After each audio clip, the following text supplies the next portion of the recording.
KV's withdrawal from this season of Big Brother Naija. A lot of you have been asking questions that Glory, where is KV? What is going on with KV? And guys, to be quite frank with you, every time you people ask that question, I get lost because I had no idea.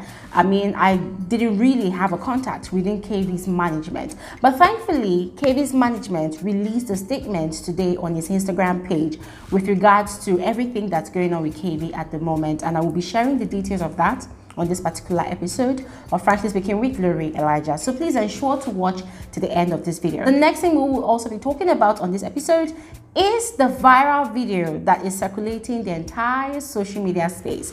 Guys, this video is about the first entrance of White Money into the Shine Your Eye mansion, right? So Pere apparently has been spreading a narrative inside the Shine Your Eye mansion at the moment, talking about how White Money started beefing him from the day one that he got into the house, that White Money refused to greet him, White Money refused to maintain eye contact with him, and all whatnot, guys. And people have been buying the story hook, line, and sinker until this video made its way to social media. So guys, I will be sharing all of that as well as playing the full clip of that video. So please make sure you watch to the end of this video to catch every single detail. So Nigerians have been so supportive of KV ever since on Monday that he was advised to withdraw from this season of Big Brother Naija. People have even gone as far as opening a GoFundMe account for KV. And guys, to be quite frank with you, I was so happy that people took that initiative to, you know, take that bold step to render assistance to KV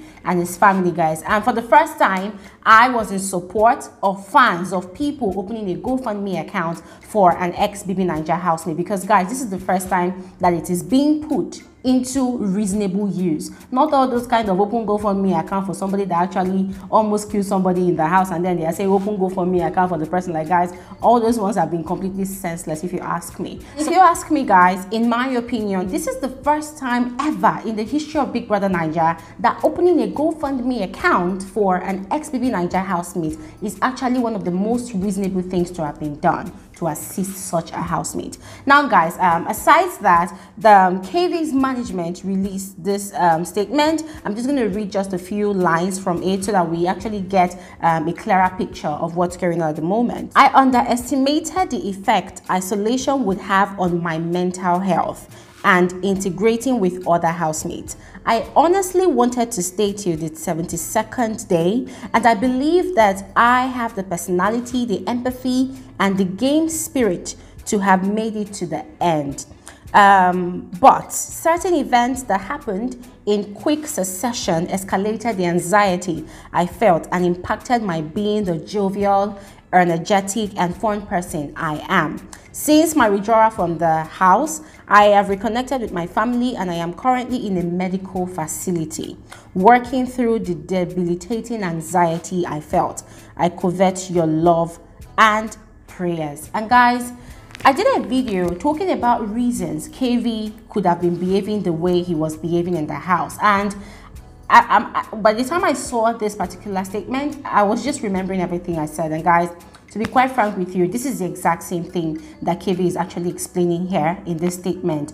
The anxiety is overwhelming. I mentioned on that video that it is not everybody that has the mental fortitude to go through over 1 month of isolation and then go into another kind of permanent isolation, not just alone this time around, but with over 20 different personalities, different human beings, different individuals from different walks of life, people you've never encountered before, and then you go into the mansion and voila, it's a competition. There's hostility everywhere, there's resentment everywhere, there isn't any spirit of warmth and, you know, accommodation. So you can imagine the amount of stress that all of that tends to bring emotionally and mentally. And I also mentioned on that video, guys, that Yusuf went through the same emotional breakdown in the first 1 week, and what really saved Yusuf at that point in time was Peace winning the head of house and choosing him as deputy, guys. That was when Yusuf kind of found his balance, his foot in the house. Another person that actually went through that level of emotional and mental stress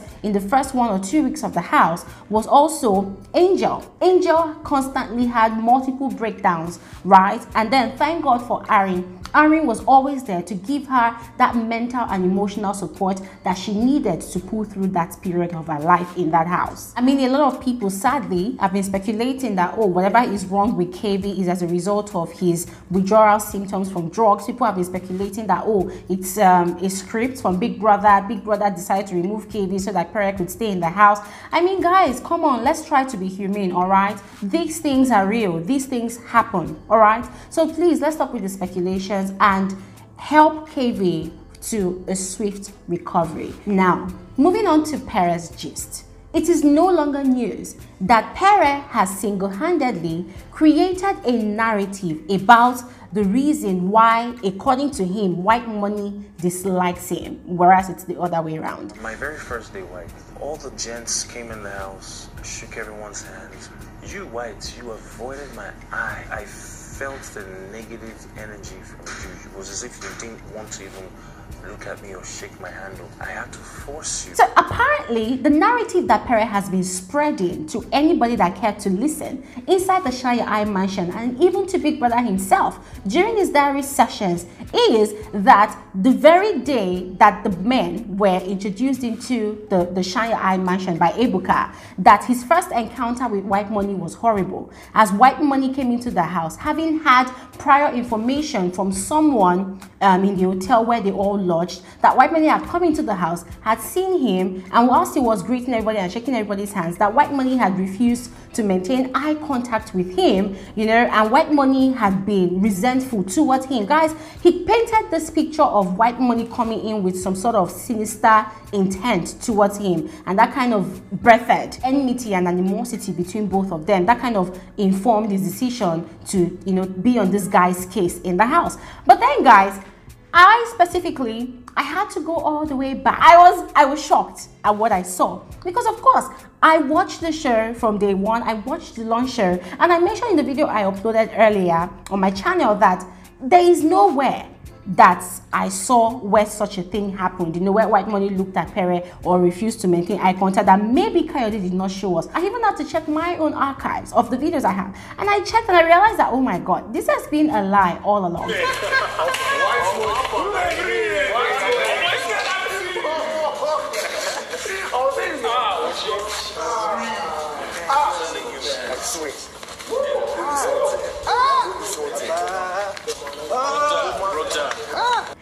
I mean, guys, at this point in time, I rest my case.